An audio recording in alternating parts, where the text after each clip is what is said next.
Rishikesh, please take a review over the discussion that we have covered in the last lecture. Yes, please. I'm asking to you. Just give 2 minutes. I will give you 2 minutes, and within these 2 minutes, explain what we have discussed in the last lecture. अरे तुमचा toss पडलाय आज, explain करा, नाहीतर मला punishment करावं लागेल काहीतरी. येस ऋषिकेश नवरे नवरे आहे ना ऋषिकेश? आवाज येतोय का माझा? Could you hear me? Yes or no? एक काम करा, सगळ्यांचे व्हिडिओ सुरू करा, त्याशिवाय मला नाही कळणार कोण आहे कोण नाही जागेवरती.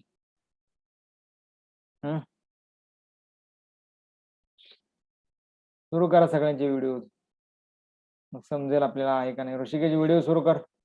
आणि आता इथून पुढे लक्षात ठेवा, ज्यांना मी एक्सप्लेन करायला सांगणार आहे त्यांना व्हिडिओ सुरू करायचा आणि मग एक्सप्लेनेशन द्यायचं. Rishikesh, please start your video and explain whatever the things that we have discussed in the last lecture. Yes. बोला. अरे माझा आवाज येतो का? ऋषिकेश.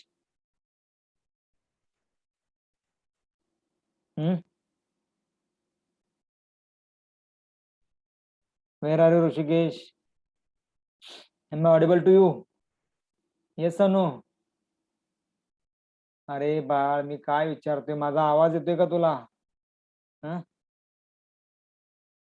येतोय का आवाज? हो का नाही? ठीक आहे यार, बहुतेक नाही. चला बाहेर. Reported users will be removed from your reporting.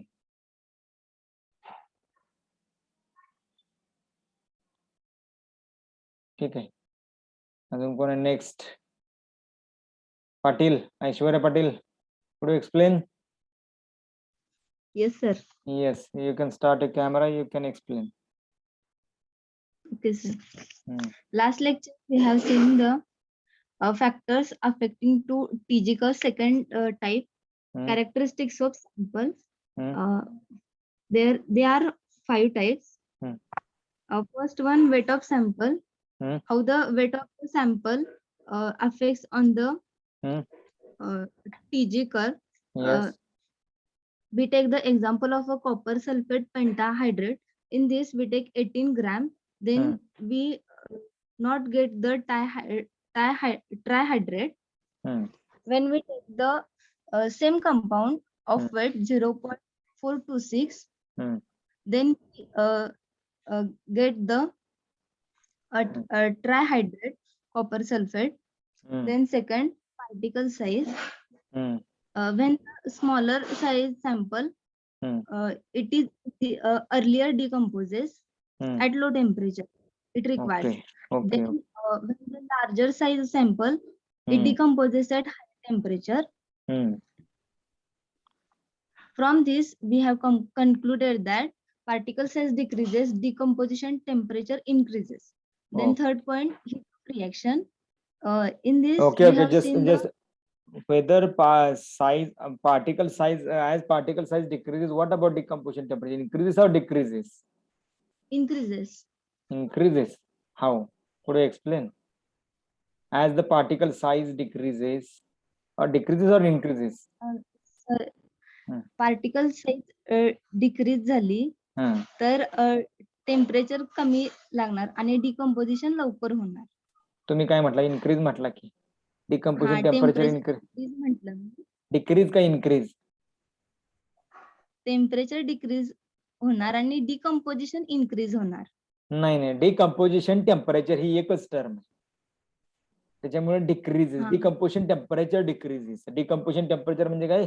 It is the temperature required to decompose a compound. Okay, it is the temperature required to decompose compound. तर त्याला आपण ऍक्च्युअली डिकम्पोजिशन टेम्परेचर सांगतो. These are not two different terms. Okay, yes. Okay, fine, no doubt. You can stop. Next, Patwadkar. Is there Patwadkar? Yes or no? पाचोडकर आहेत का?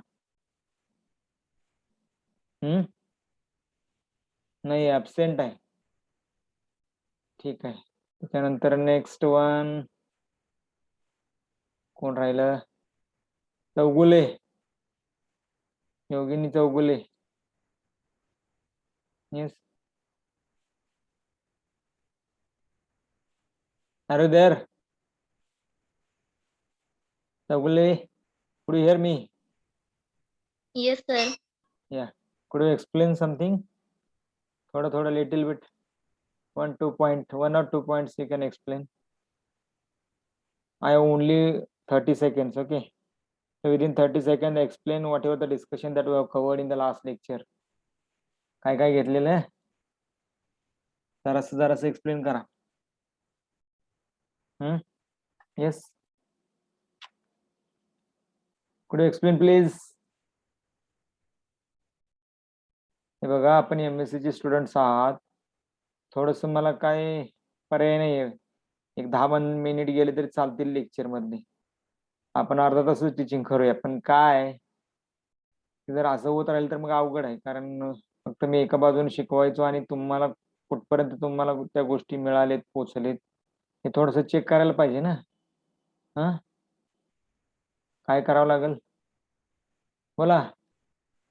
कुणाचं नाव घेतलेलं मी आता? चौगुले. काय झालं Chougule? Yes no? Next time सांगणार का? अरे हो का नाही ते तरी सांगा. नेक्स्ट टाइम सांगणार का? नेक्स्ट हो, टाइम sir. नक्की. पुढचं लेक्चर तुमच्यासाठीच आहे. ठीक आहे. कदम, कुड you explain? Sir me absent होते. That's it does mean that your duty is over now. याचा अर्थ असा होता की तुमची ड्युटी संपली आता, आहे का नाही? अब्सेंट होते म्हणल्यानंतर सगळंच काम संपते, बरोबर आहे की? नाही सर, नेक्स्ट लेक्चरला सांगते मी. ऍबसेंट होता म्हणजे तुमची जबाबदारी वाढली हो. ऍबसेंट असून सुद्धा सांगायला पाहिजे तुम्ही. कारण तुम्ही असं, याचा अर्थ असा होतो की ज्या लेक्चरला तुम्ही ऍबसेंट असता ज्या दिवशी, ते तुम्ही ओमिटच करताय सगळं, बरोबर आहे की नाही? सर नेक्स्ट लेक्चरला सांगते. We don't know when the next lecture होईल. नेक्स्ट टाइम कब आता नहीं है, बराबर है ना? ठीक है, no doubt. Okay, so I'm expecting the little bit explanation from each and everyone. Okay, this type of the behavior will not be accepted from the next lecture. When I asked you about the any type of the explanation, about the any type of the overview, you should be always ready to explain. You should be always ready. Without wasting time, you should be always ready. Already I have told you, you should not be hesitate. You should be always try to explain करायला पाहिजे, otherwise मग अवघड आहे. ठीक आहे. So in the last lecture we have discussed about effect of the characteristics of sample on the TZ curve, and we have seen that there are many factors of the sample which affects on the shape of the TZ curve. So in that factors we have discussed some factors, that is size of this particle size of the sample, previous history of the sample, the heat of reaction of the sample, and so many other parameters also we have discussed, and how these parameters or how these characteristics of the sample affects on the shape of the TZ curve. So this part we have discussed in detail in the last lecture. So now in the today's lecture we are going to move towards the next very important point of this subtopic, that is applications of the thermogravimetry. Basically students, when we go to the applications of thermogravimetry, see there is a very wide scope to the thermogravimetric analysis, and hardly there is any industry or any sector where there is no use of gravimetry, or sorry, not thermogravimetry. In almost each and every sector of the chemistry, in each and every sector of the chemistry, there is a use of thermogravimetric analysis or the thermal analysis.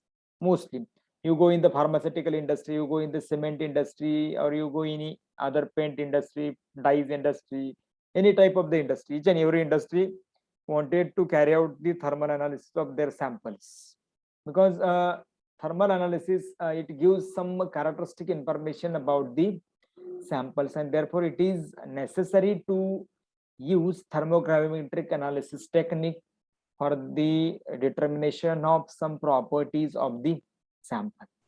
So now see, there are so many applications in the various sectors. There are so many applications of the thermal analysis or thermogravimetric analysis in the various sectors. We are going to highlight some of the sectors or some of the applications. And see, rather than these applications that we will discuss, त्याच्याही व्यतिरिक्त अजून बरेचसे खूप सारे applications असणार आहेत. But some representative applications will discuss in the part of applications of the thermogravimetric analysis. So very first application that we are going to discuss in the today's lecture, that is automatic thermogravimetric analysis. Automatic thermogravimetric analysis. So what is automatic thermogravimetric analysis?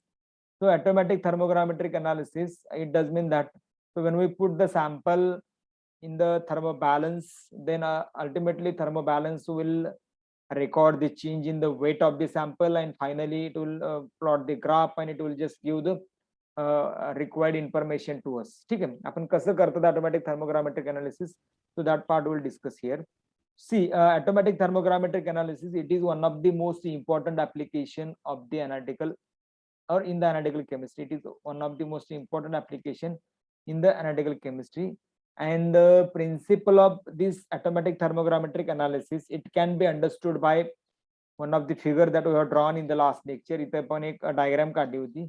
तर त्या diagram मध्ये काय काढलं होतं? We have drawn one thermogram, that is loss in weight that we have taken on the y-axis, and on the x-axis there would be temperature.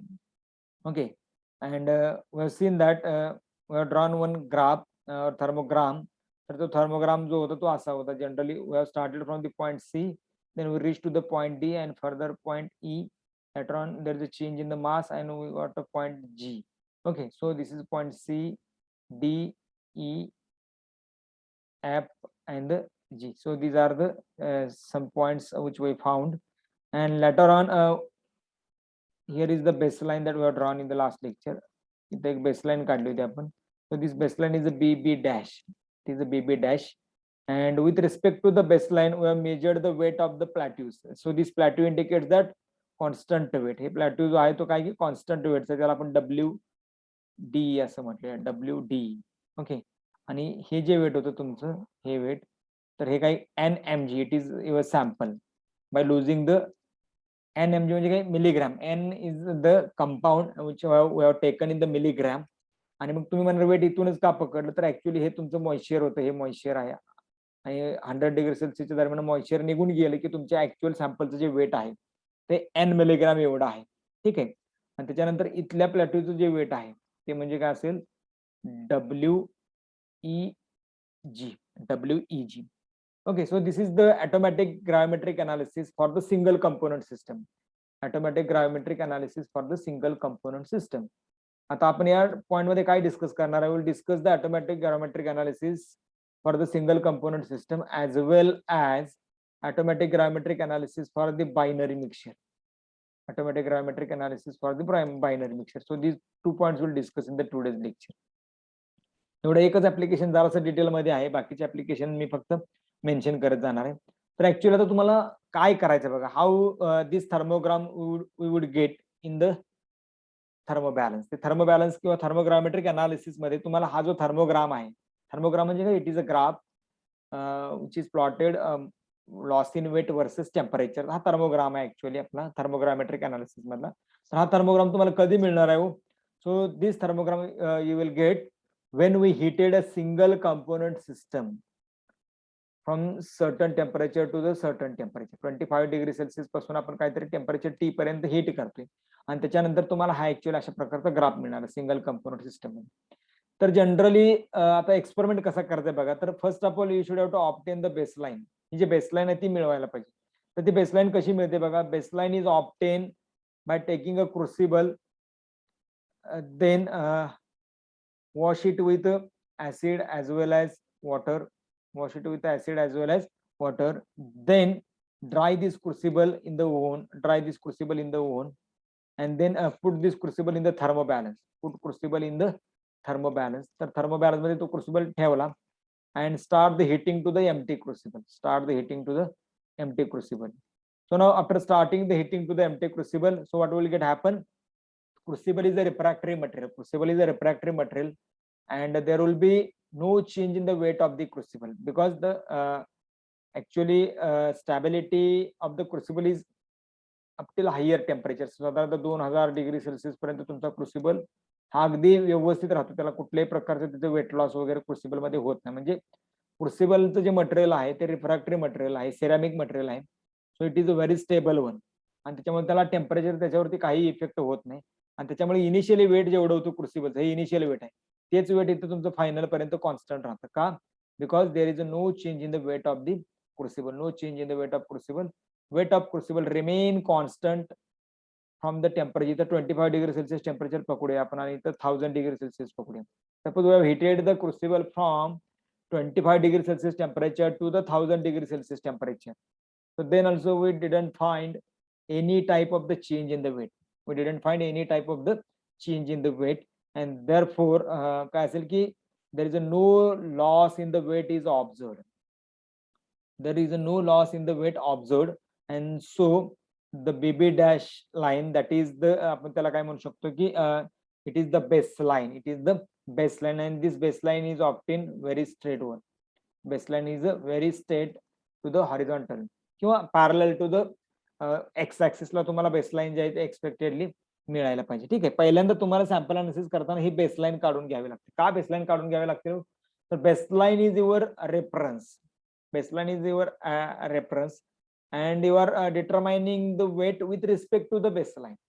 You are determining the loss of the weight with respect to the baseline. आणि त्याच्यामुळे baseline तुम्हाला काढायचे, कारण baseline काढल्यानंतर तुमची accuracy जी आहे weight measurement करण्याची, तर त्या अॅक्युरसी वाढते. ठीक आहे, आता पुढे मग तुम्ही सिंगल कंपोनंट सिस्टम अनालिसिस करायचे, तर काय करावं लागेल? Substance which is to be determined, is precipitated. A substance which is to be determined is precipitated with a suitable precipitant. किंवा कुठला तरी एखादा प्रेसिपिटंट घ्यायचा, आणि प्रेसिपिटंट म्हणजे काय? It is the substance which make the precipitate of any ion. कुठल्या तरी आयनचा प्रेसिपिटेट तयार करतो, त्याला आपण प्रेसिपिटंट असं म्हणतो. आणि मग जो सबस्टन्स तुम्हाला डिटरमाइन करायचा, for example just I have given in the last lecture, suppose we have to determine the calcium which is present in the water. So first of all, we have to convert this calcium into the precipitate form by adding some precipitant. काही प्रेसिपिटंट add करून तुम्हाला त्या कॅल्शियमचा precipitate मध्ये conversion करावं लागेल, आणि त्याच्यानंतर मग तुम्हाला काय होणार आहे की बेसिकली कॅल्शियमचा एक प्रेसिपिटेट मिळेल. दॅट मे बी कॅल्शियम ऑक्झालेट किंवा एनी, तुम्ही कुठला प्रेसिपिटंट वापरता त्याच्यावरती त्या गोष्टी डिपेंड असणार आहेत. ओके, तर प्रेसिपिटंट टाकला का तुम्हाला एक रेसिड्यू तयार होईल. One residue will get form और the precipitate will get form. Now transfer this precipitate in the crucible.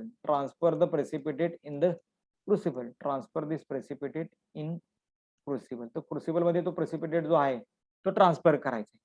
So now when we transfer the precipitate in the crucible, then start the heating to this precipitate. म्हणजे तो crucible जो आहे तो crucible घ्यायचा आणि थर्मोबॅलन्स मध्ये नेऊन ठेवायचा त्या मशीनच्या. त्या असे त्याच्यामध्ये मी सांगितले का, असा कॅन्टिलिव्हर टाईप असा बॅलन्स असेल, आणि बॅलन्सच्या वरती या भागामध्ये क्रुसिबल तुम्ही छोटासा असतो ठेवायचा आणि हिटिंग करायला सुरुवात करायची. हिटिंग कुठून सुरू होईल? 25 डिग्री सेल्सिअस पासून किंवा रूम टेम्परेचर पासून हिटिंगला सुरुवात होईल. So when we start the heating to this particular sample, such a graph will be obtained that I have shown in the figure 1. Consider this is a figure 1. तर figure 1 मध्ये figure 1 जे दाखवलेले आहे, तरी figure 1 ची जे अशा प्रकारचा जो ग्राफ आहे, तर एक्झॅक्ट असं नाही, पण या प्रकारचा तुम्हाला ग्राफ जो आहे तो बेसिकली बघायला मिळेल. आता या ग्राफ मध्ये काय आहे की वेट लॉस तुम्हाला दिसतो. वेट लॉस दिसते कुठं? ई पासून एफ पर्यंत वेट लॉस झालेला दिसते, फ्रॉम ई टू एफ. म्हणजे आता बघा, इथून जर मी असं जर मी आता ऍक्च्युअली काय केलं की व्हर्टिकल लाईन जर इथं टाकली, तर काय होईल? This is the temperature. At this temperature weight loss starts, आणि इथं काय असेल की this is the another temperature. At this temperature weight loss stop. या टेम्परेचर पर्यंत वेट लॉस स्टॉप झाला, म्हणजे इथून इथपर्यंत काय झालं? सबस्टन्सचं वेट हे लॉस झालं. ओके, तर ते जे काय वेट लॉस आहे तर ते तुम्ही रेकॉर्ड करता. बरोबर. आता रेकॉर्ड कसं होणार हो? तर बघा, इथून आपण एक्स्ट्रापोलेट केलं म्हणजे हे त्याचं इनिशियल वेट आणि हे फायनल वेट आहे इथपर्यंत. तर हे काय वेट लॉस हे रेकॉर्ड होतं. ठीक आहे, अशा बऱ्याच गोष्टी याच्यामध्ये आहेत. आता जनरली तुम्हाला इथं करायचंय काय बघा, क्लिअर दिस, थोडं क्लिअर करतो म्हणजे जरासं क्लिअर. Just 1 minute.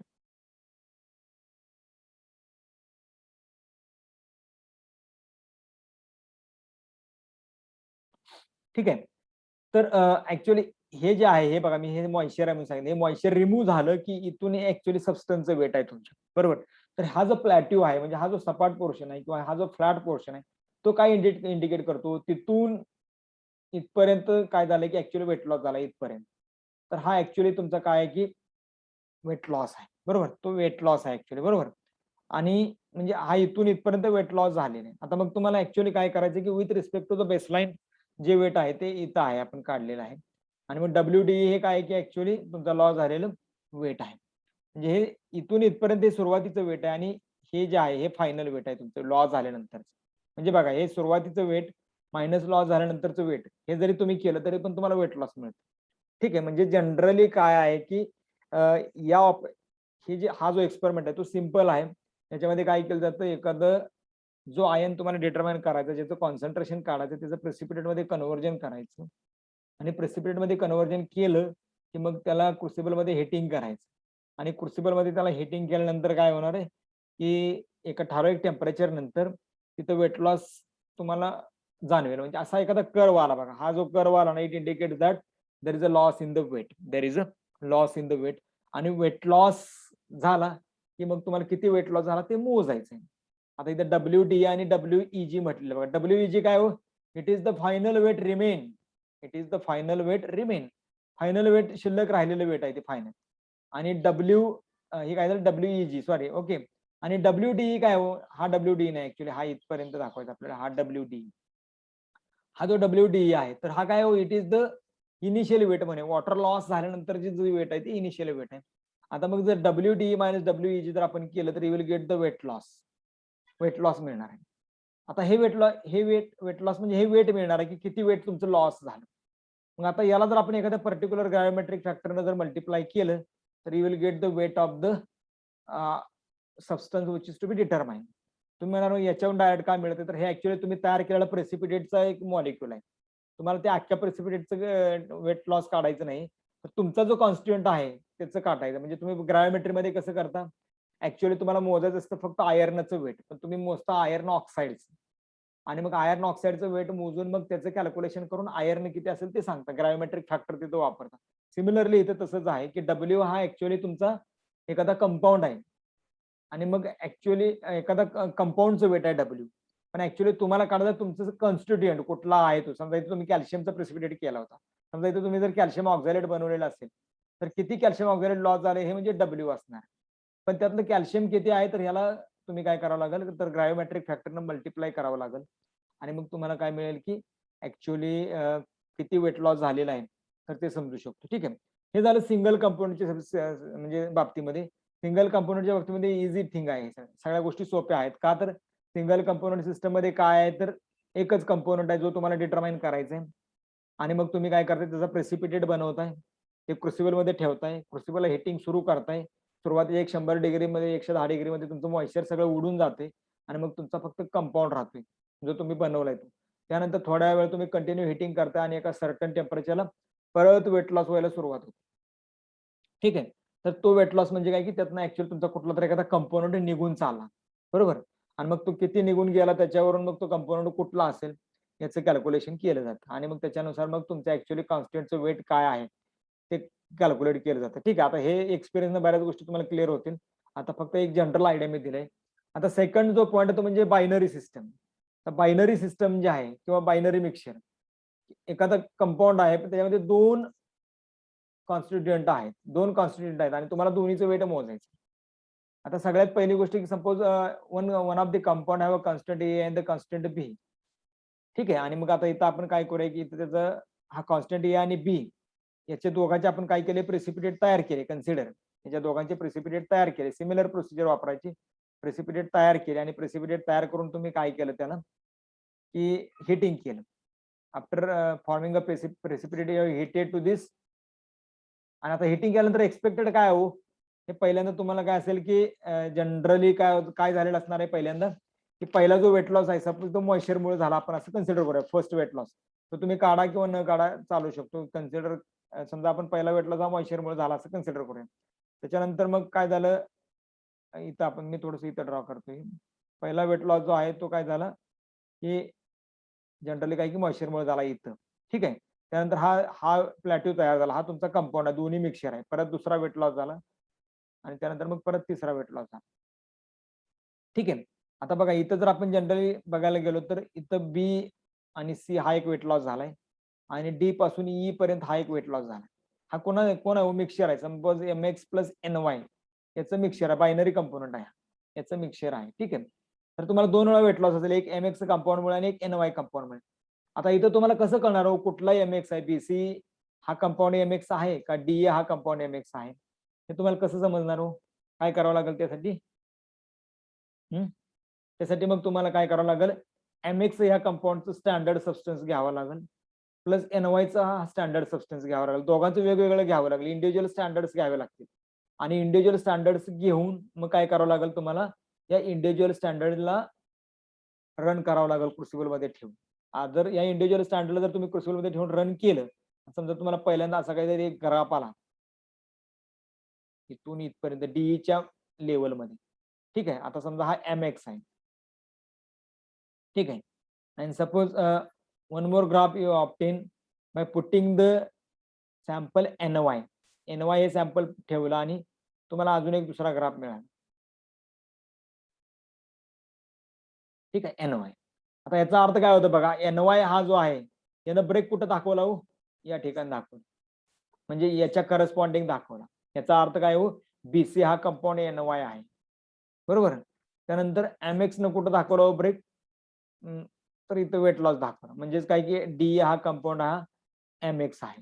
म्हणजे तुम्हाला एम एक्सचा ब्रेक कुठला आहे आणि एन वायचा ब्रेक कुठला आहे ग्राफ मध्ये हे कळाल.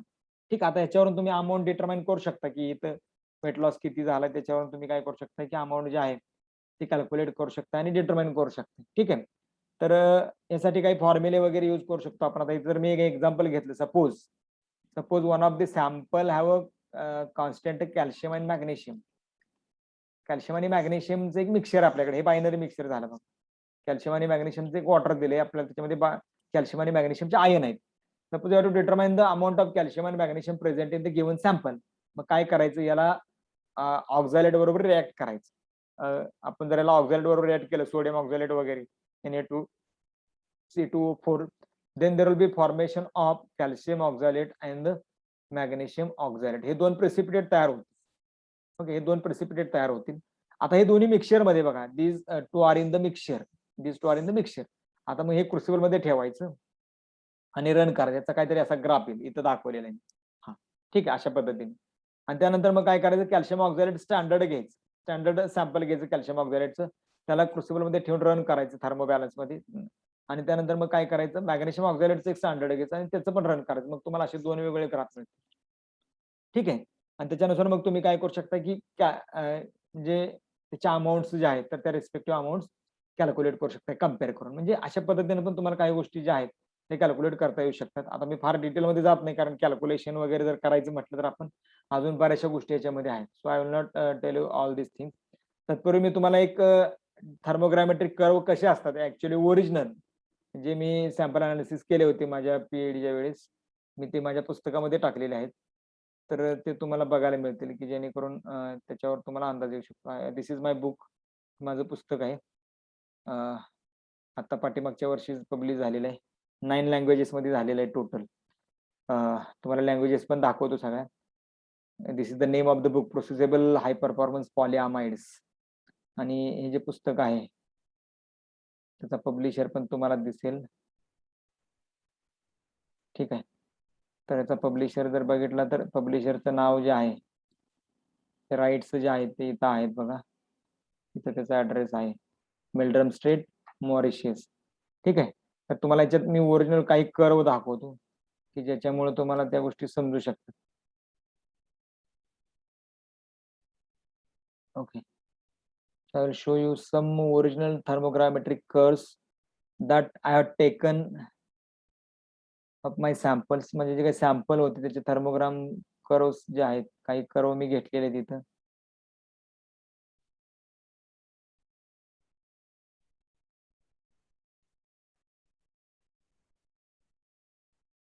येस.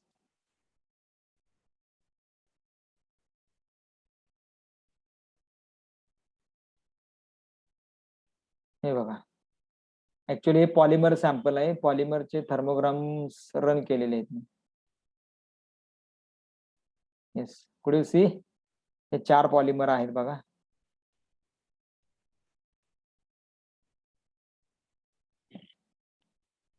ठीक आहे, तर अशा पद्धतीने तुम्हाला थर्मोग्राम येतात. आता इथं काय इंडिकेट होते बघा, जस्ट मी तुम्हाला दाखवतो. Just look at this image. तर हे 4चे 4 पॉलिमर आहेत, ते इथपर्यंत स्टेबल आहेत. म्हणजे टेम्परेचर साधारणतः इथं बघा किती आहे, साधारणतः एक 350 टेम्परेचर पर्यंत ते स्टेबल आहेत. कुठल्याही प्रकारचा वेट लॉस नाहीये इथं. आणि त्याच्यानंतर मग या सॅम्पलमध्ये वेट लॉस व्हायला सुरुवात झाली आहे. प्रत्येकामध्ये जरा वेगवेगळा होतोय.